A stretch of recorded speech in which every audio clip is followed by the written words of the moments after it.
வைகாசி விசாகம் என்று சொன்னாலே அத்துணை முருக பக்தர்களுக்கும் பஞ்சாமிர்தம் சாப்பிடுவது போன்ற இனிப்பான ஒரு செய்தி. ஏன்னு கேட்டீங்கன்னா, முருகப்பெருமானுக்கு மொத்தம் எத்தனை அவதாரம்? சனகர், சனந்தனர், சனாதனர் அவர் தான் முருகப்பெருமானாக அவதாரம் செய்ததாக முருகப்பெருமானுடைய சரித்திரம் நமக்கு சொல்லுகிறது. வாயு பகவானும் அக்னி பகவானும் சென்று கங்கையில் விடுகிறார்கள். அந்த சிவனுடைய சக்தி கங்கையில் விழுந்து கங்கையால் தாங்கப்பட்டதால் காங்கே என்னும் முருகனுக்கு பேர். இன்னைக்கு நீங்க பாத்தீங்கன்னா, பிரணவ பொருள் எனக்கு பிரணவத்துக்கு பொருளே தெரியல, நீங்க உலகத்தை படைக்கிறீங்களா? அதுக்கு பொருளை சொல்லாம நீங்க எதுக்கு இந்த வேலையை பார்க்கணும்? உங்க வேலையை நான் பார்க்கிறேன், சிறைக்கு போயிங்கன்னு சொல்லிட்டு தன்னுடைய நவகுமாரங்களை வச்சு சிறையில தள்ளிப்பார். அப்போ சிவன் கேட்கிறார், என்னப்பா நீ என்ன சொல்றியப்பா, உனக்கு பொருள் தெரியுமா? தாராளமா தெரியுமே, அப்பன்னா சொல்லு. சொல்லக்கூடியவன் குரு, கேட்கக்கூடியவன் சீடன். சீடனாக அமர்ந்தால் யாம் சொல்லுவோம். சிவன் கேட்கிறார், எப்பா உன்னை படைச்சதே நான் தான்ப்பா, காரணத்துக்காக படைச்ச.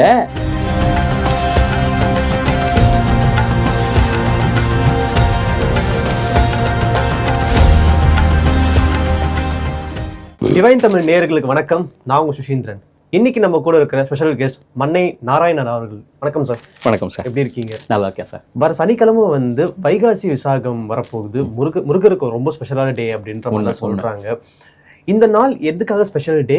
இது நாள்ல என்ன பண்ணா சிறப்பாக இருக்கும் வாழ்க்கைக்கு? வைகாசி விசாகம் என்று சொன்னாலே அத்துணை முருக பக்தர்களுக்கும் பஞ்சாமிர்தம் சாப்பிடுவது போன்ற இனிப்பான ஒரு செய்தி. ஏன்னு கேட்டீங்கன்னா, இந்த வைகாசி விசாக நாளில் தான் முருகப்பெருமான் அவதாரம் செய்ததாக முருகப்பெருமானுடைய சரித்திரம் குறிப்பிடுகிறது. சுவாமி எத்தனையோ தெய்வங்கள் இருந்தாலும் தமிழே ஒரு தெய்வமாக வந்தது என்றால் எம்பெருமானாக விளங்கக்கூடிய முருகப்பெருமான் தான். முருகப்பெருமானுக்கு 6 தலைகள், 12 திருக்கரங்கள். ராகவேந்திர சுவாமிகள் சொல்லுவார், தன்னுடைய பக்தர்கள்ட்ட சொல்லும் பொழுது ராகவேந்தருடைய வார்த்தைகள் இப்பவும் மகான் ராகவேந்திரர் பேசிட்டு இருக்கார் பல பேர்ட்ட. அதில் ஒருத்தங்க சொல்லுவாங்க, மற்ற தெய்வங்கள் 4 கரத்தால் கொடுக்கக்கூடிய விஷயத்தை 12 கரத்தாலும் தரக்கூடிய வள்ளல் பெருமான், வள்ளல் தெய்வம் முருகன் மட்டும்தான் மந்திராலய மகான் ராகவேந்திரரே சொல்றார். முருகப்பெருமானுக்கு மொத்தம் எத்தனை அவதாரங்கள்? முருகப்பெருமானுக்கு நீங்கள் சொல்லும் போது பார்க்கும்போது ரொம்ப விசேஷமான ஒரு உண்மையை இங்க பதிவு பண்ணணும். சனகாதி முனிவர்களை பத்தி நீங்க படிச்சிருப்பீங்க. சனகர், சனந்தனர், சனாதனர், சனத்குமாரன் சொல்லக்கூடிய இவர்களை சனகாதி முனிவர்கள்னு சொல்லுவாங்க.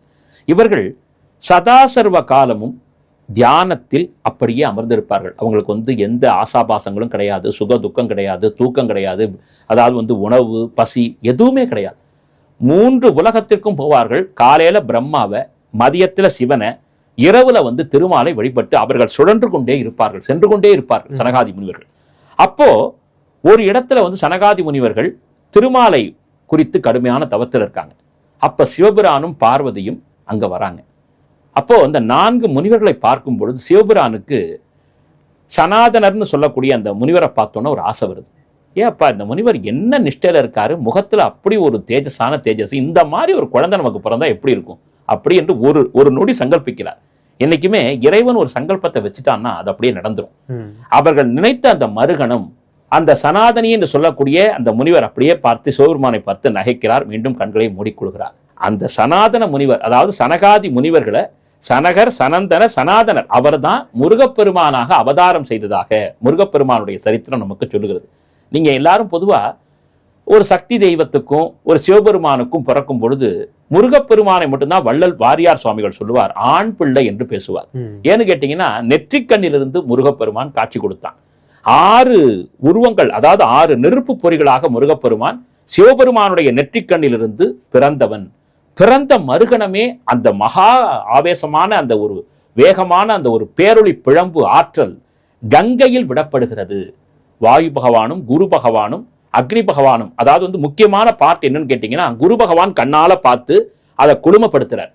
ஏன்னா உலகத்தாலேயே அந்த பிழம்பை தாங்க முடியல. குரு பார்த்துட்டாலாம் கோடி நன்மை இல்லையா? அப்ப அதை குரு பகவான் பார்க்கிறாரு பிரகஸ்பதி. வாயு பகவானும் அக்னி பகவானும் சென்று கங்கையில் விடுகிறார்கள். அந்த சிவனுடைய சக்தி கங்கையில் விழுந்து கங்கையால் தாங்கப்பட்டதால் காங்கே என்னும் முருகனுக்கு பேர். இன்னைக்கு நீங்க பாத்தீங்கன்னா, அந்த கங்கையில் பிறந்த அந்த ஆறுமுக பெருமானைத்தான் கார்த்திகை பெண்கள் எடுத்து வளர்க்கிறார்கள். அந்த 6 திருக்கோலத்தோட 6 குழந்தைகளும் பிள்ளை விளையாட்டுகளை விளையாடி அந்த கார்த்திகை பெண்களிடத்திலே தாய்ப்பாசத்தோடு விளங்குகிறார்கள். அந்த வைகாசி விசாகத்துல தான் இந்த அற்புதம் நடக்குது. சூரபத்மனை அழிப்பதற்காக சிவபெருமான் தன்னுடைய 6 முகங்கள், வழக்கமா சிவபெருமானுக்கு 5 முகம்னு சொல்லுவாங்க. ஈசானம், தத்புருஷம், வாமதேவம், அகோரம், சத்யோஜாதம். மிகப்பெரிய ஞானிகளுக்கு மட்டுமே தெரிந்த அதோமுகம்னு சொல்லக்கூடிய பரபிரம்ம ஞான சுரூபம். அந்த 6 வடிவத்தை தான் 6 முகனாக சிவபெருமான் தன்னுடைய நெற்றிக்கண்ல இருந்து கொண்டு வந்தாருன்னு சொல்லுவாங்க. இதுல சக்தி தேவி ஒரு வார்த்தை கேட்டாங்களாம், என்னுடைய சம்பந்தம் இல்லாமல் முருகப்பெருமானை நீங்கள் கொண்டு வந்து விட்டீர்கள், ஏன் அந்த பாக்கியம் எனக்கு கிடைக்கலன்னு சொன்ன பொழுது அந்த சனாதன முனிவர் சொன்னாராம், அம்மா பார்வதி அம்மா என்னை பார்க்கல, சிவபெருமானான நீங்க மட்டும்தான் எனக்கு நீ பையனா வரணும்னு நினைச்சீங்க, அதனால் உங்களை வைத்தே உங்களுடைய ஞானத்தினுடைய ஒளியாகவே நான் பிறக்க வேண்டும் என்று எண்ணினேன். அதுதான் நடந்தது. அதற்கு பிறகுதான் அந்த பார்வதி தேவியார் அந்த குழந்தையை ஒன்றாக்கக்கூடிய 6 முகத்தையும் ஒரு முகமாக்கி சண்முகனாக சரவண பவனாக வரக்கூடிய பாக்கியத்தை அந்த அம்பிகை பெற்றாள். சரி, முருகனுக்கு தான் ஒண்ணுமே பண்ணலங்கிறதுக்காக தான் தன்னையே வேலாக்கி சக்தி வேலாக அந்த முருகப்பெருமானிடத்திலே கையிலே பார்வதி தேவி வழங்கினாள். இன்னைக்கு நீங்க பாத்தீங்கன்னா கந்த சஷ்டிக்கு முதல் நாள், சூரசம்ஹாரம் நடக்கிறதுக்கு முதல் நாள் சிக்கல்ல வேல் வாங்குவார்.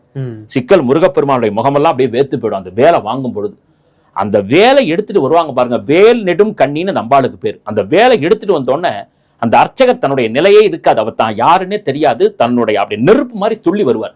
அந்த வேலை வச்சோன்னா சுவாமியினுடைய முகத்தில் அப்படியே வேர் வரும்போது அந்த வேலை வாங்கித்தான் சிக்கலிலே வேர் வாங்கி செந்தூரிலே பகை முடித்தான் வேலவன்னு சொல்லுவாங்க. அப்ப அந்த வேலே அம்பிகை, அம்பிகையே வேல். எதற்கு சொல்கிறேன், இத்துணை வடிவங்களை சுவாமி எடுக்கிறார். அப்ப அவதாரங்க மாதிரி பாத்தீங்கன்னா கிருஷ்ணன் மாதிரி 10 அவதாரம், சிவபெருமான் மாதிரி 64 லீலைகள் செஞ்சார்னு இருக்காரு. அப்படிங்கிற ஒரு வித்தியாசங்கள் முருகப்பெருமான்ட்ட கிடையாது. நீங்க பாத்தீங்கன்னா பால விளையாட்டு ஒன்னும் ஒரு பெருசா விளையாடல, ஒரே விளையாட்டிலேயே தான் மகாகுரு நிரூபணம் பண்ணிட்டார். விநாயக பெருமானும் முருகப்பெருமானும் அமர்ந்திருக்காங்க. பிரம்மா சிவபெருமானை பார்க்கறதுக்கு வராரு. வந்த உடனே முருகப்பெருமானை பார்த்தும் பார்க்காத மாதிரி போயிடுறாரு. இதை பார்த்த உடனே பரம குருநாதனாக விளங்கக்கூடிய முருகன் இவர்கிட்ட ஒரு விளையாட்டை விளையாடுறான்னு சொல்லி பிரம்மாவை கூப்பிட்டு, சுவாமி நீங்க சிருஷ்டிகர்த்தா அப்படின்னு உங்களை சொல்றாங்க, உலகத்துல உயிர்கள்லாம் படைக்கிறீங்க, எதை ஆதாரமா வச்சு இந்த உயிர்களை படைக்கிறீங்க? அப்பா நான் வேதத்தை ஆதாரமா வச்சு படைக்கிறேன். அந்த வேதத்திற்கு ஆதாரம் எது? கேள்வி கேட்கிறார் முருகப்பெருமான். பிரணவம், ஓம் என்று சொல்லக்கூடிய பிரணவம். அந்த பிரணவத்துக்கு என்னங்க பொருள்? பிரணவ பொருள் எனக்கு பிரணவத்துக்கு பொருளே தெரியல, நீங்க உலகத்தை படைக்கிறீங்களா?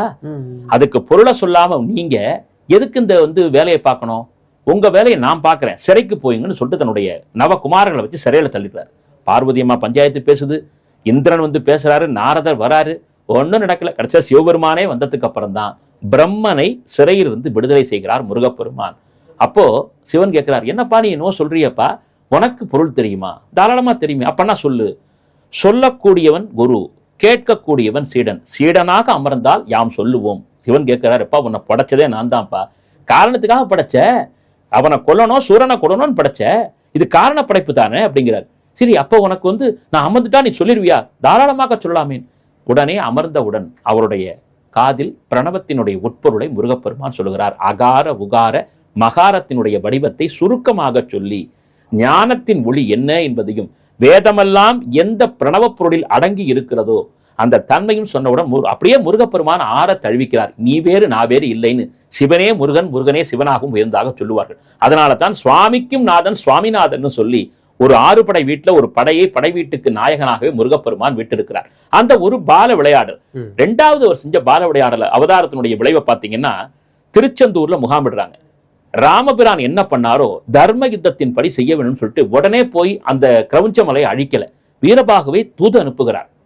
அந்த தூதாண்மை எடுபடவில்லை, அவன் கேட்கவில்லை என்ற பிறகுதான் தன்னுடைய வேலை வீசி அந்த கிரவுஞ்ச மலையை தூள் தூளாக்குகிறார். இப்படி ஒவ்வொரு நாளைக்கும் ஒவ்வொரு விசேஷங்களை முருகப்பெருமான் நடத்துகிறார். சிவபெருமானே சிந்திக்க வைத்தவர். அதனால தான் கடைசியா பாத்தீங்கன்னா மற்ற தெய்வங்கள் சம்ஹாரம் செய்யும், முருகப்பெருமான் அவர்களை அழித்து ஆட்கொண்டான்னு சொல்லுவாங்க. முருகப்பெருமானுடைய வேல் மராமரமாக ஒரு மாமரமாக விளங்கிய சூரபத்மனை 2ஆக பிளந்து ஒரு பகுதியை மயிலாக மற்றொரு பகுதியை சேவர் கொடியாக மாற்றியது. அந்த தாரகாசுரன் வரான். தாரகாசுரனையும் என்ன பண்றாருன்னா, அவர் யானை முகத்தோட வந்ததுனால அவரை யானை படைக்கு தலைமை பொறுப்பை ஏற்குமாறு செய்து தேவலோகத்திற்கு அனுப்புகிறார். சிங்கமுகாசுரன் வராரு. சிங்கமுகாசுரனை வதைத்து அவரை மீட்டு அருளி தன் தாய்க்கு சிங்க வாகனமாக மாற்றி விடுகிறார். கடைசியில் புறப்பட்டு வந்த சூரபத்மனை தான் வதைத்து அவனையும் தன் வாகனமாக ஏற்றுக்கொண்டு மற்றொரு பகுதியை சேவர் கொடியாக கொண்டு நிறுத்துகிறார். இது ஒரு விளையாடல். அடுத்த விளையாடல் பார்த்தீங்கன்னா ரொம்ப அற்புதமாக வள்ளியை மனம் புரிந்து கொள்வதற்காக கிழவேடம் தரித்து சென்று விநாயகரை வழிபடாம போய் அப்புறம் விநாயகருடைய ஆசீர்வாதத்தோடு அவர் யானையா வந்து மிரட்ட தான் கிழவனா வந்து வள்ளியை மனம் கொண்டது. அதற்கு பிறகு எல்லாவற்றுக்கும் மேலா சொல்லணும்னா தமிழே உருவான அகத்திய பெருமானுக்கு முத்தமிழையும் வழங்கியது. சிவபெருமானுடைய வடிவம் அவருடைய அவதாரத்தில் அகத்திய பெருமான் ஒருவர்.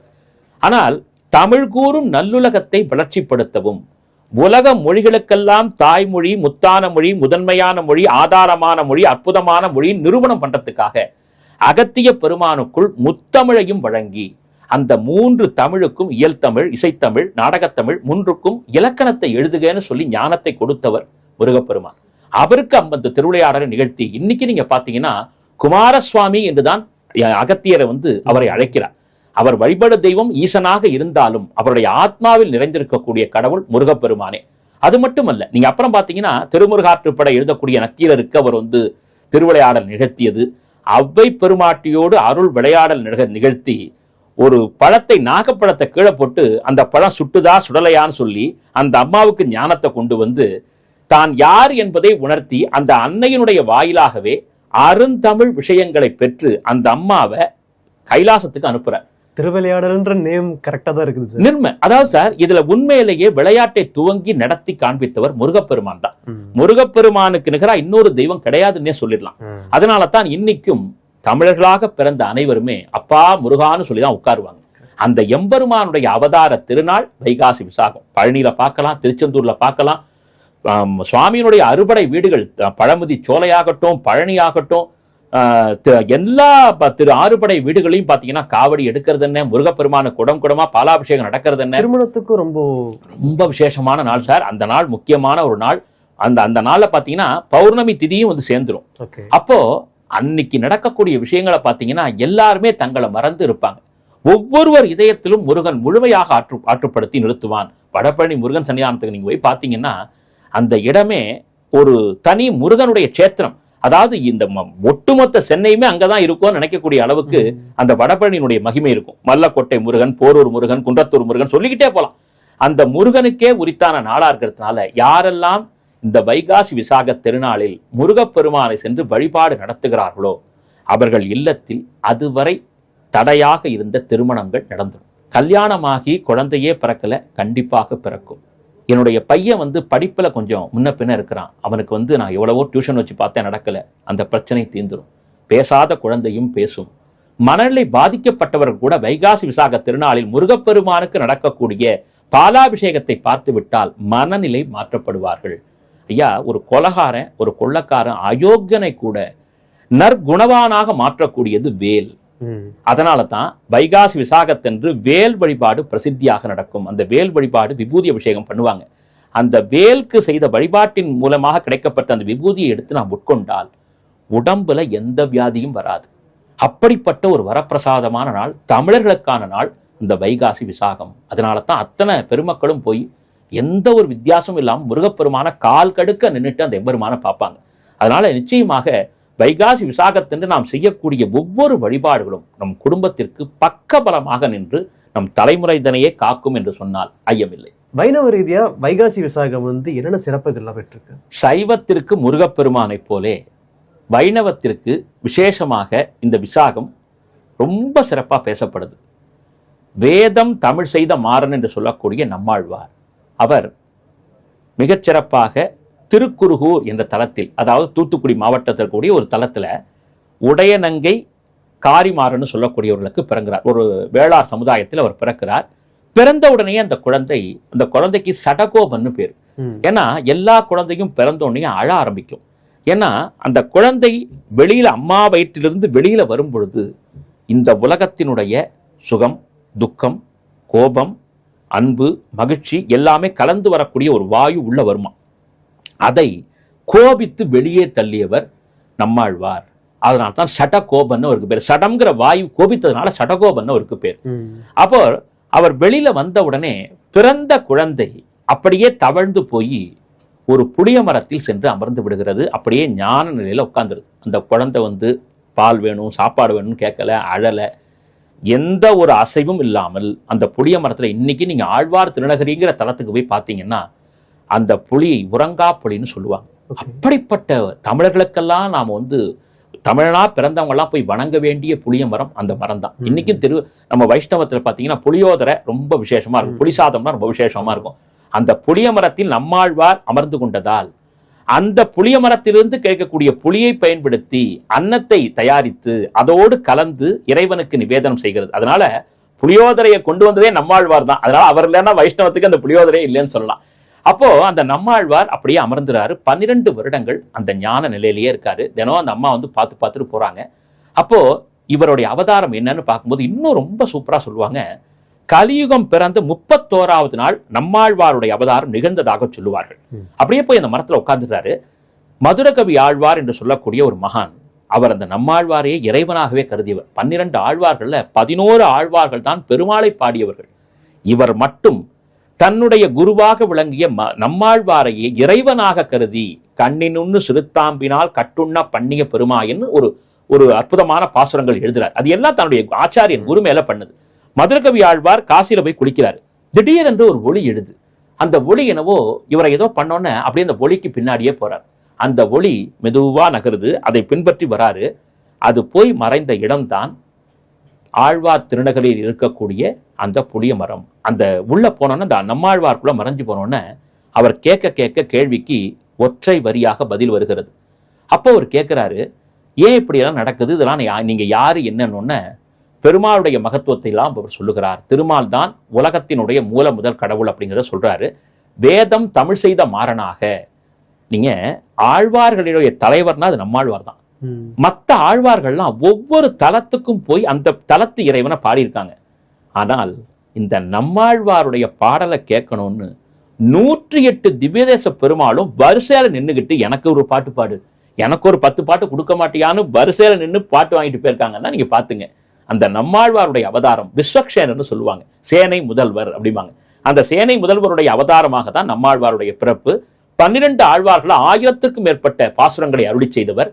வேதம் தமிழ் செய்த மாறன், திருவாசிரியம் திருவாய்மொழி, இப்படி அவர் பாடின ஒவ்வொரு தொகுப்புமே 4 வேதங்களுடைய சாரமாக சொல்லப்படுகிறது. அவருடைய அவதாரம் இந்த வைகாசி விசாகம். அப்ப அவர் பாடின தமிழ் பாசுரங்கள்லாம் பாடுவாங்க. அவர் இல்லைன்னா வைணவ உலகமே இல்லை. மதுரகவியார் கேட்கிறாரு, சரி ரொம்ப அற்புதம், இந்த உங்களை விக்கிரக வடிவத்தில் நாங்கள் பார்க்க வேண்டும் என்று சொன்னபோது தாமிரபரணிக்கு போ, அந்த தாமிரபரணி நதியை பிடிச்சி காய்ச்சி அதுல ஒரு விக்கிரகம் வரும், அந்த விக்கிரகத்தை எடுத்துட்டு வாங்குறாரு. மதுரகவி ஆழ்வார் போறாரு, தாமிரபரணி தண்ணியை பிடிச்சி வந்து காய்ச்சிறாரு. காய்ச்சினா கையில் முக்கோலோடு ஒரு ஆச்சாரியனுடைய வடிவம் தெரிகிறது.